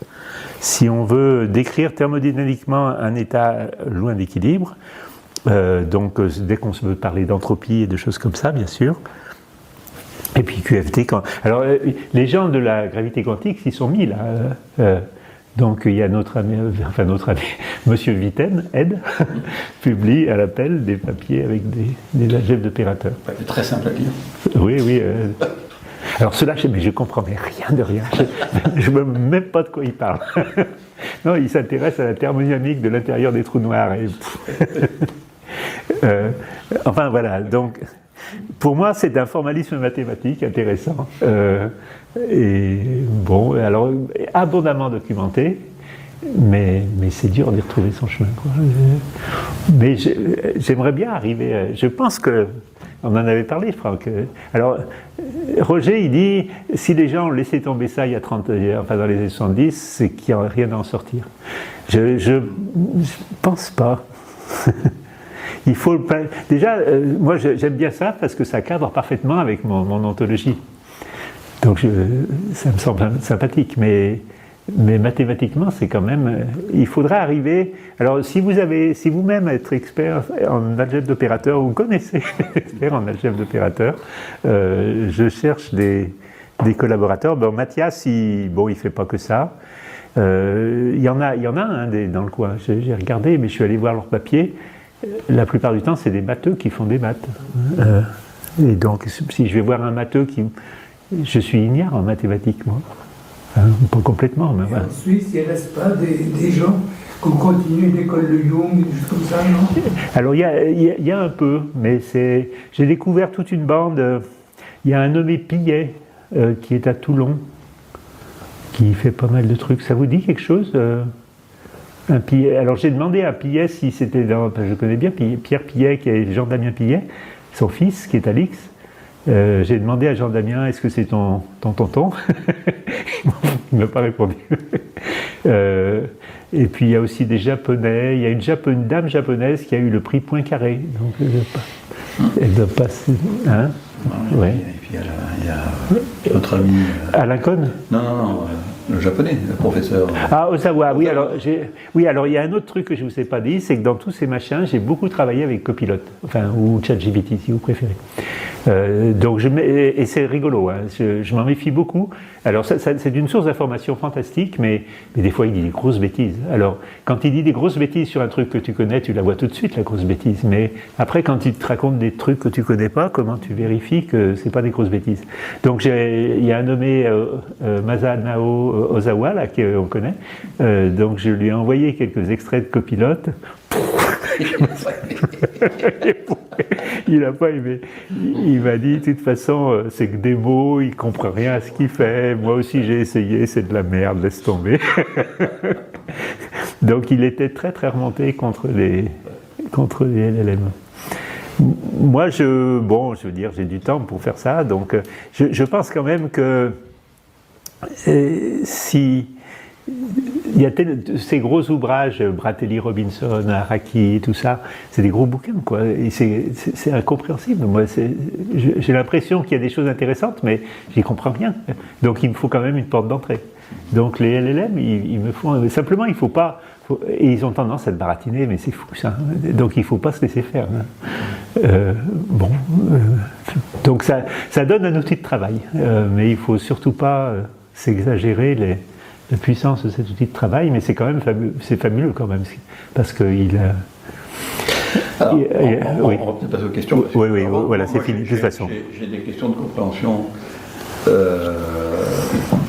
d'articulation, en fait, principalement. Bon, ma première question, on en avait déjà parlé, mais j'ai l'impression que tu donnes une information que je n'avais pas, mais qui contredit un peu ce que j'avais cru comprendre. Donc, moi, c'est à propos de l'infini, parce qu'on a souvent parlé de cette histoire du passage à l'infini. On fait ça souvent en thermodynamique, mais tout simplement parce qu'on a des limites infinies smooth. Oui. C'est-à-dire que quand ça tend à l'infini, progressivement, on se rapproche des propriétés à l'infini proprement dites, mais avec un écart qui est de plus en plus petit. Oui. Or, ce que j'avais cru comprendre au début, c'est que quand on brise le produit tensoriel infini en une somme directe de produits finis, ça n'est pas du tout un truc smooth, mais c'est un machin brutal, et donc la limite infinie n'est pas bonne. Et là, tu sembles prouver avec ton modèle d'Ising que tu as fait que c'est plus ça. Non. Donc, quelle est la réalité en fait entre les deux? Non, la réalité, c'est juste que j'ai lu plus de papier depuis le mois de juin. Mais donc, ça serait une limite douce? C'est plus compliqué que ça, mais ce serait une limite gérable grâce à ces outils que je ne connaissais pas encore bien au mois de juin. Donc j'ai découvert ça en grande partie grâce à Copilot, mais en lisant des trucs aussi moi-même. Parce que ça c'est sur un modèle donné, mais est-ce qu'on pourrait généraliser, ou est-ce que c'est sur cet exemple particulier, parce qu'un modèle comme ça, c'est un modèle extrêmement simple, ça marche peut-être, mais est-ce qu'on peut inférer du fait que du coup on est rassuré? C'est des spéculations. D'accord. Simplement, pendant longtemps, j'avais... En fait, si tu veux, stimulé par Franck, par toi, par d'autres, je voulais savoir, question générique, qu'est-ce qui se passe pendant la mesure? Quel outil, donc j'avais repéré quand même ce flot modulaire depuis longtemps. Et quand j'essayais de lire des papiers qui en parlaient, c'était trop imbitable. Mais ça a progressé. Il y a ce papier de source, quand même le vrai papier de source, pas seulement le source qui est là. Vous cherchez sur Jonathan Source. Vous cherchez sur Archive, donc il a un papier qui, je ne sais plus bien le titre du papier, mais qui est pas mal pour essayer d'aborder le problème. Oui. Mais après, donc lui, tu vois, il parle plus vraiment de l'approche von Neumann.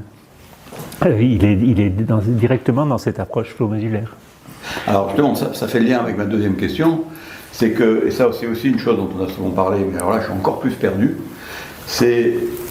On voit bien le début. Ensuite, on voit bien comment la tentative de passer avec des produits tensoriels infinis permettrait de donner une caractérisation de la coupure de Heisenberg. Ok. Sous réserve des bonnes propriétés de passage à la limite et tout. Bon, on va vérifier.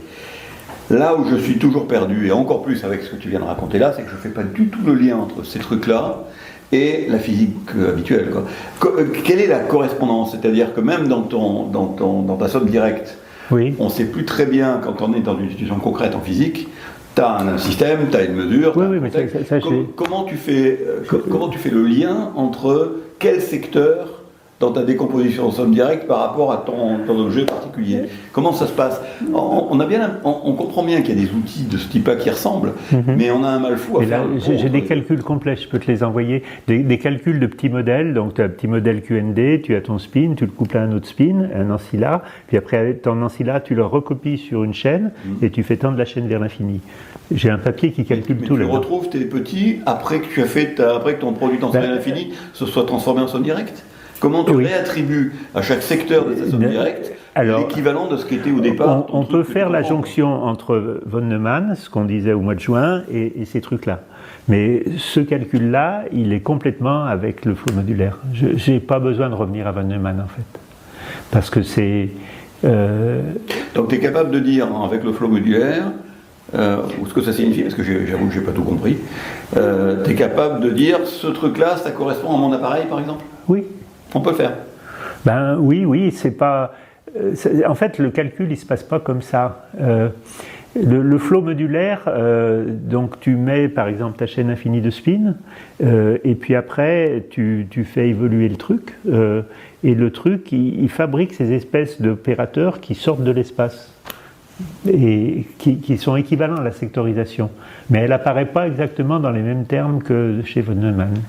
Ah oui, donc en réalité, c'est donc un formalisme qui aboutit, ou peut-être même qui va plus loin, mais que tu ne peux pas recoller facilement avec von Neumann. Tu peux le recoller, mais c'est un peu laborieux. J'ai aussi des textes là-dessus avec Copilote.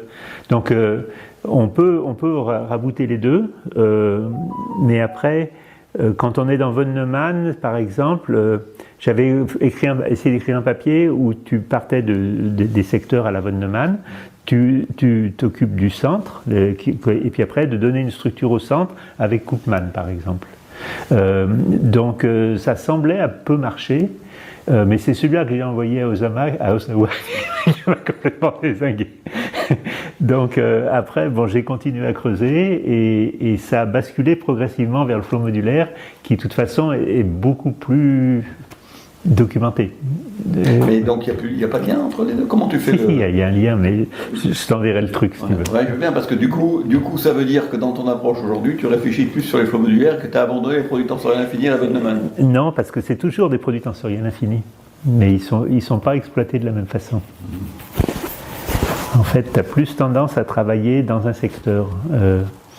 C'est un peu... vous voyez, hein,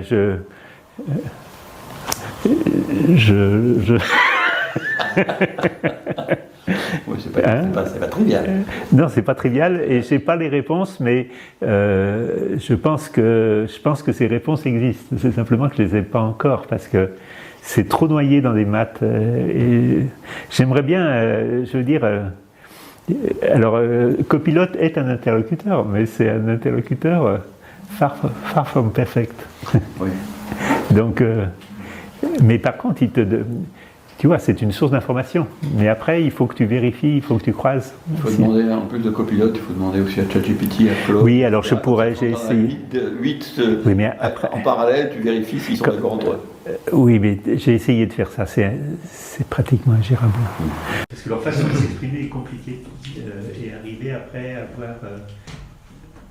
même des fois, ChatGPT ou Copilote à des instants différents, il n'est pas forcément toujours autocohérent.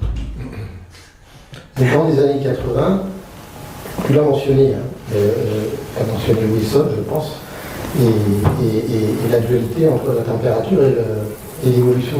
Ces gens-là ont réfléchi là-dessus. J'ai jamais rien compris de ce que avait fait Wilson d'ailleurs, parce que c'était déjà très compliqué. Mais il y avait déjà une tentative de faire, pas avec Tomita ou ce genre de choses, mais une tentative de faire cette convergence entre la physique statistique et l'évolution hamiltonienne, et le détail à la sûreté, c'était quelque chose qui sortait de ce machin-là. Oui. Et finalement, est-ce qu'on peut raviver ça, puis se Oui, connecter c'est ça. ce que je fais. Il y a un très célèbre papier de Cohn et Rovelli de 94 sur le temps thermodynamique. Donc je le connaissais depuis longtemps et c'est assez fascinant. Je l'ai relu un peu récemment et il parle exactement de ça. Hein, ouais. Et alors du coup j'ai écrit à Rovelli, je lui ai dit... Quel frimeur ce Rovelli. Donc j'ai écrit à Rovelli, je lui ai dit mais Carlo, pourquoi on ne parle pas plus de ce papier, il était pas mal. Et il m'a répondu parce que les grandes idées prennent du temps à émerger. Et il utilise Tomita, Oui. Bah, c'est Cohn, il connaissait tout ça. Oui. Bah, dans la gravité quantique à boucle, il y a du Tomita. Ah non, c'est complètement différent. Ça, non. Mais de toute façon, ça m'étonne un petit peu parce que je pense qu'il m'a un peu baratiné Rovelli parce que lui, il n'aime pas les algèbres d'opérateurs. Et je pense que la gravité quantique, c'est 94, c'était il y a longtemps. Ouais. Et je crois qu'il s'en est détaché et qu'il a plutôt fait de la gravité quantique à boucle. Et donc, il voit bien qu'en ce moment, tout le monde est en train de revenir aux algèbres d'opérateurs. Je lui ai dit, c'est un email rigolo. Je lui disais, je pense que c'est sous-estimé par les physiciens. Il répond, moi aussi. Mais mes étudiants le connaissent. Je ne sais pas trop comment il faut prendre le truc. Et donc oui, les gens de la gravité quantique se mettent à ça aussi, mais là j'y comprends rien. Mais je comprends ni leurs problèmes, ni la façon dont ils le traitent. Donc là, au moins, je comprends, sur les mesures, je comprends le problème. Oui. Peut-être que c'est des questions extrêmement naïves. Parce que, oh oui, il faut. L'habitude de réfléchir à ce genre de questions. Je me souviens de mon cours de thermodynamique où on nous parlait du principe ergodique, où on intervertissait les moyennes d'ensemble et les moyennes temporelles. Mm-hmm. Est-ce que vous faites, et on m'avait dit, c'est pas quelque chose qui est assuré. Oui. Est-ce que lorsque vous faites usage de ça ou pas? Alors, dans le cadre des algèbres d'opérateurs, il y a beaucoup de choses sur cette affaire d'ergodicité. Ça me dépasse complètement pour l'instant. J'ai vu que c'était là, je n'ai pas assez avancé pour répondre à la question. Mais c'est présent, oui. Un des usages des algèbres d'opérateurs mathématiques, c'est lié au problème ergodique et à l'ergodicité et des choses comme ça.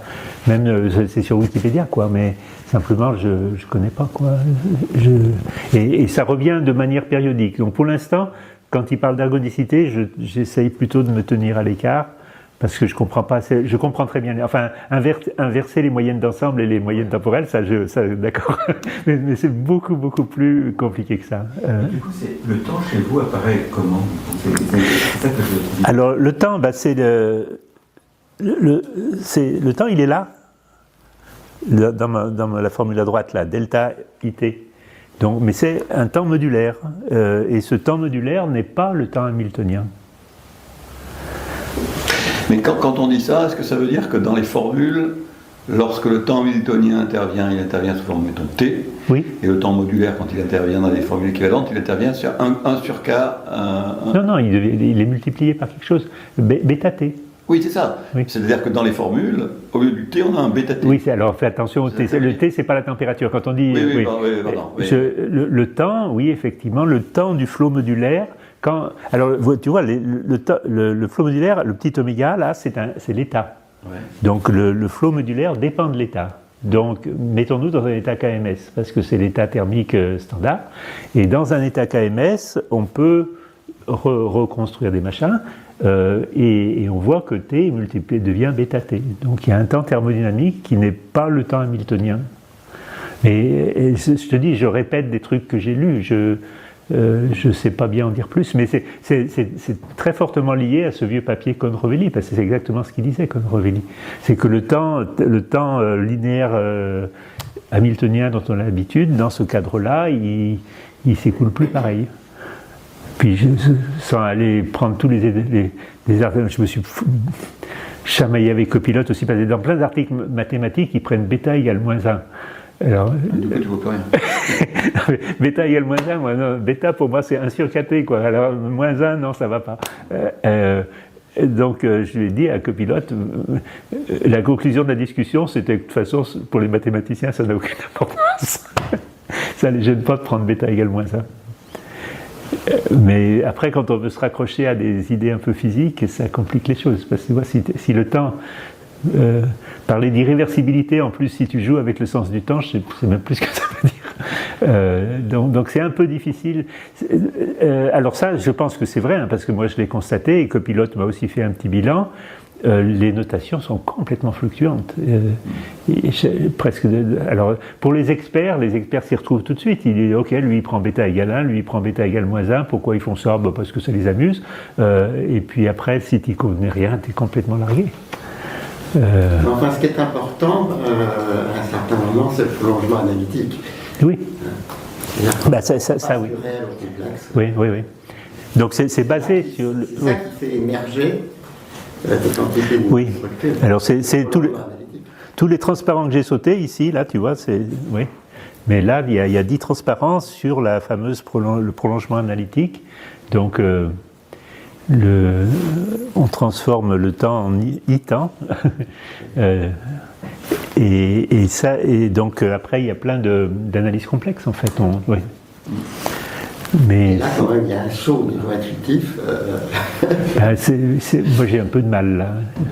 Quand j'étais petit, j'aimais bien l'analyse complexe, les résidus, tout ça, mais là, c'est des opérateurs, c'est...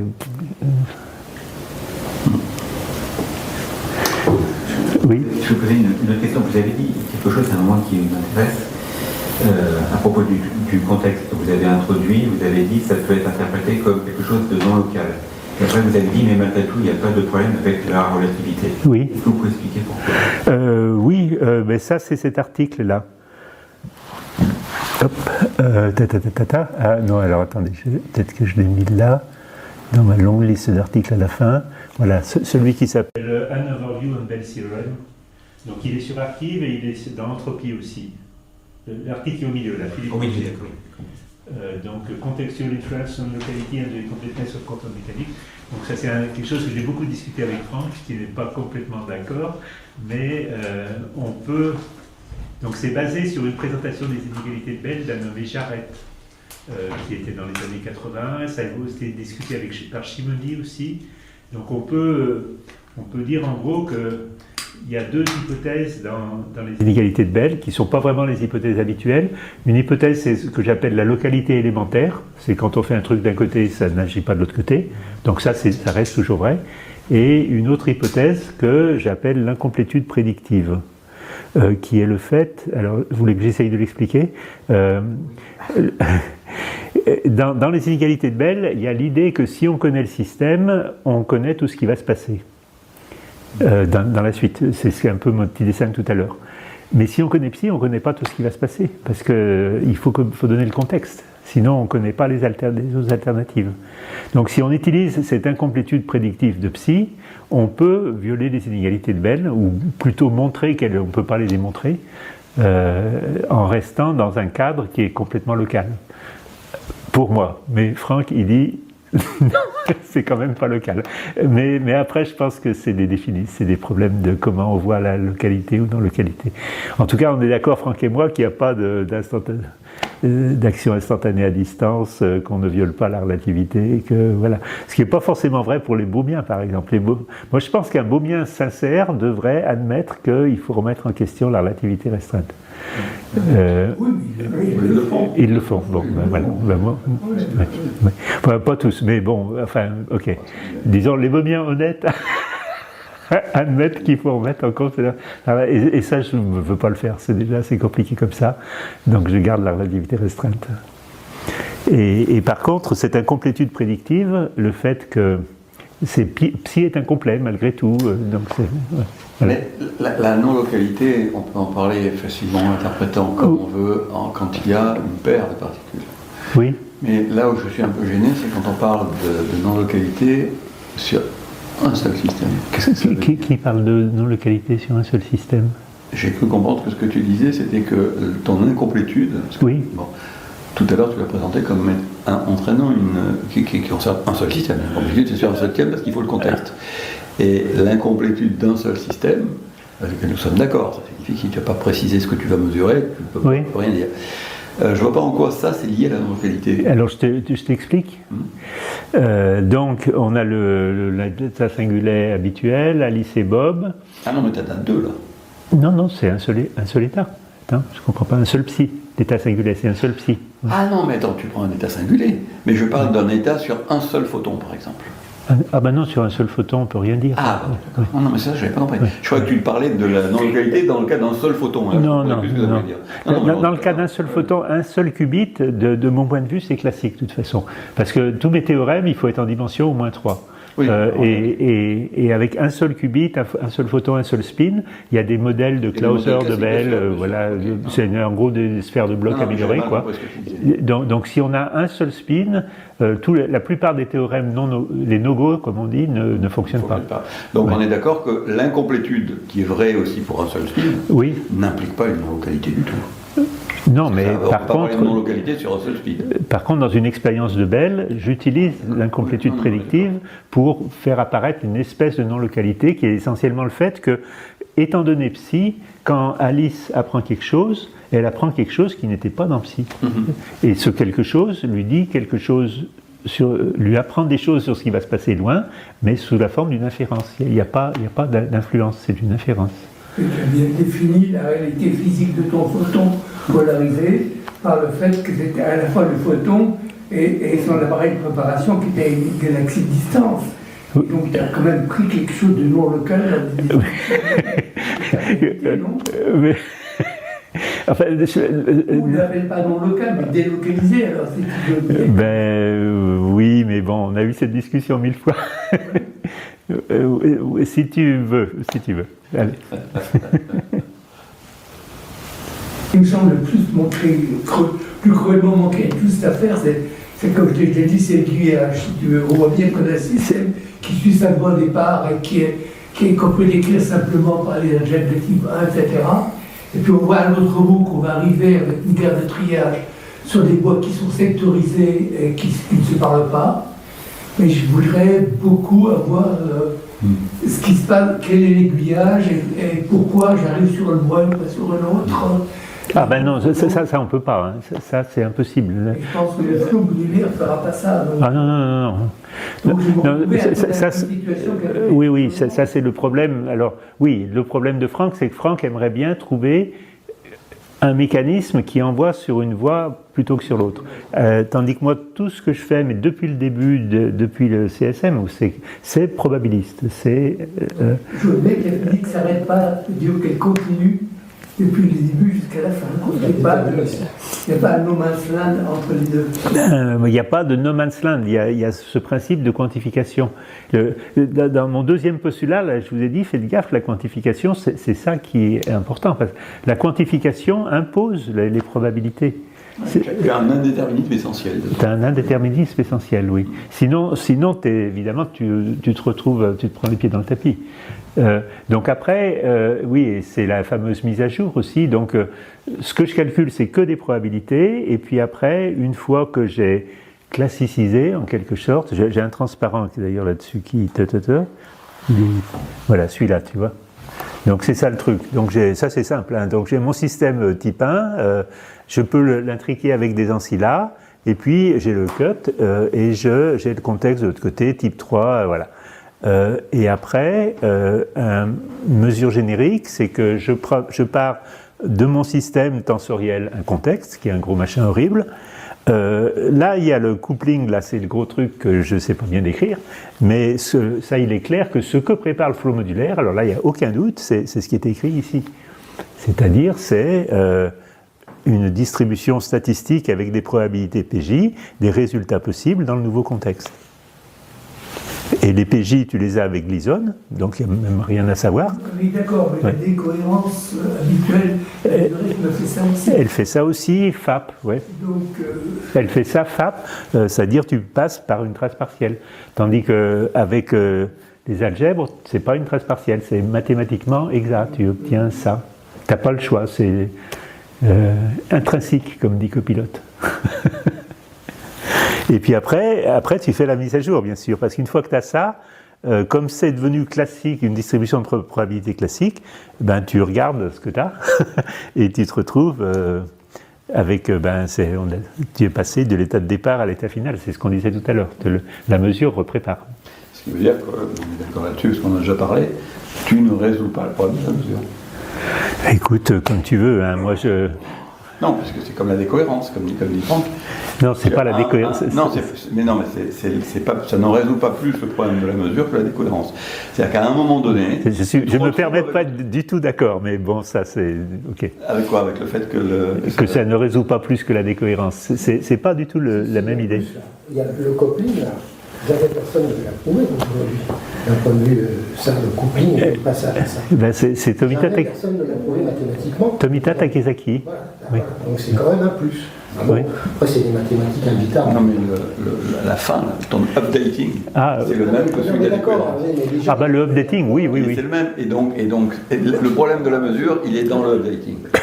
Ah, c'est pas réglé. Mais pas plus que Roger. Roger, dans tous ses modèles. Non, mais Roger, ce qui l'embête, c'est le coupling, c'est pas le updating. Pour Roger, il y a le updating. Le updating, c'est un problème pour Franck, pas pour Roger. On est d'accord, Franck, que toi, tu aimerais bien qu'il n'y ait pas besoin de updating, tu aimerais bien qu'il y ait un mécanisme qui oriente vers une des branches. Moi aussi, oui, c'est ça. Mais oui, mais ça c'est incompatible avec la quantification. Non. Mais si. Non. Pas incompatible. On n'a pas de solution pour le moment. Non, mais c'est pas. Non, c'est simplement logique. Tu peux pas avoir des trucs mutuellement exclusifs dans plusieurs contextes. Ça voudrait dire que tu fais exploser les postulats. Donc, ok, à ce moment-là, tu me dis, les postulats sont faux. Mais tu peux regarder ce qui se passe dans GRW. Dans GRW, tu as aussi un machin qui est purement probabiliste, et tu as un mécanisme explicite, certes probabiliste, mais qui te dit pourquoi tu arrives à un truc unique, alors que toi, tu ne le dis pas. Non, Franck, dans ses modèles... GRW, c'est complètement de la mécanique quantique, donc ça change... C'est quoi? GRW, c'est complètement de la mécanique quantique, donc c'est compatible avec ce que je raconte. Non, GRW résout le problème de la mesure, d'une manière qu'on peut... GRW oui, pardon. Oui, non, je comprenais GHL, j'étais mal là. GRW. Oui, GRW. GRW résout le problème de la mesure, d'une manière qu'on peut aimer ou pas. Mais il résout le problème de la mesure dans la mesure où il dit, à un moment donné, il y a un processus qui est probabiliste et qui aboutit à la sélection d'un truc. Ce que tu ne fais pas, ce que dans ces modèles à lui, aussi thermodynamiques, Roger ne fait pas, c'est que quand on doit à la fin dire il y a un des résultats qui émerge, qu'on observe, eh bien c'est une hypothèse de plus que de considérer que, empiriquement parlant, on sait qu'on aura un résultat. Mais la raison pour laquelle on a ce résultat, je ne dis pas de prédire le résultat, je dis la raison pour laquelle on passe de ces modalités pour toi, ou de ces possibilités chez Roger, à un seul résultat, n'est jamais explicitée. Il n'y a que GRW qui le fait. Oui, mais ça dépend ce que tu appelles résoudre le problème de la mesure, c'est donner ce mécanisme qui permet de passer de plusieurs à un seul. Tu es sur la même ligne que Franck. Mais oui, je suis d'accord avec Franck là-dessus, bien sûr. Oui, bien sûr. Mais pour moi, une fois que tu as dit que tu as mon quantification contextuelle, tu es forcément dans un cadre probabiliste. Donc après, ça ne m'ennuie pas d'avoir des probabilités.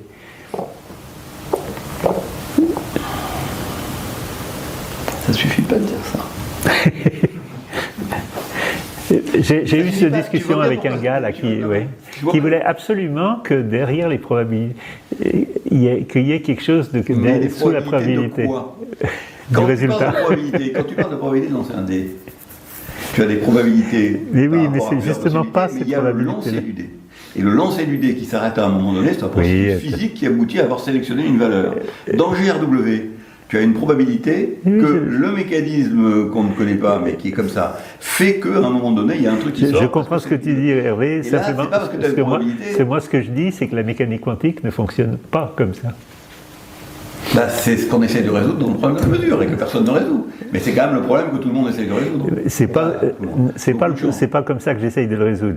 Mais on est d'accord. Oui. Mais on est tombé d'accord pour dire que tu ne résolvais pas le problème de la mesure. Bah, je résous le problème qui m'intéresse.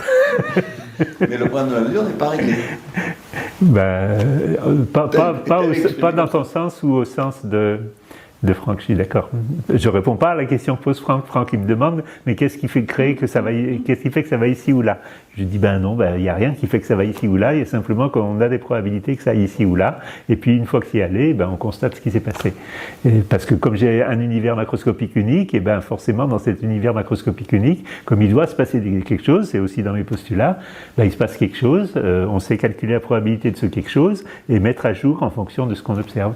Mais il n'y a pas de truc qui détermine l'aiguillage. C'est comme ça que je vois la mécanique quantique, mais après on peut la voir autrement et puis dire comme GRW ou comme Franck, il a fait des petits modèles à gravité aussi, où il y a un truc dessous qui te dit, ah ben ça va ici et pas là.